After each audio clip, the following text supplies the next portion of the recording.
این داستان توی یکی از روستاهای اطراف قم اتفاق افتاده و برمیگرده به عصری که بارون شدیدی می اومده و هوا کم کم داشته تاریک می شده. یکی از اهالی این روستا که از زبون خودش این داستان ترسناک رو نقل میکنه میگه شوهرم هنوز نرسیده بود خونه، با بارون واقعا شدید بود. توی خونه مشغول کارام بودم که صدای در اومد و من که مطمئن بودم شوهرم رسیده رفتم در رو باز کردم، اما دیدم یه زن و مرد جوون جلوی درموش آب کشیده شدن.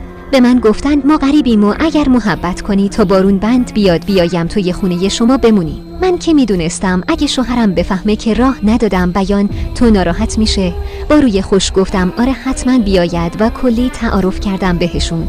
زمانی که اومدن بن توی کفشاشونو در نیاوردن و با همون وضعیت وارد خونه شدن، چیزی که با چشم خودم دیدم اگه کسی دیگه میگفت باور نمیکردم. خونه اصلا کثیف نشد. روستا کلن گلی بود و حتی حیاط خونه هم کثیف بود به خاطر بارون. اینو که دیدم بهشون گفتم شما بشینید الان میام و رفتم در خونه همسایه. تا در رو باز کرد رفتم تو داستان رو بهش گفتم. چادرش رو سر کرد و گفت بیا بریم و نترس. وقتی از خونشون اومدیم بیرون دیدیم 2 گوسفند از جلوی خونه ما دارن میرن که همسایه ما گفت ببینی گوسفند کیه این موقع و تو این بارون زده بیرون که من بهش گفتم گوسفند رو ول کن بیا بریم.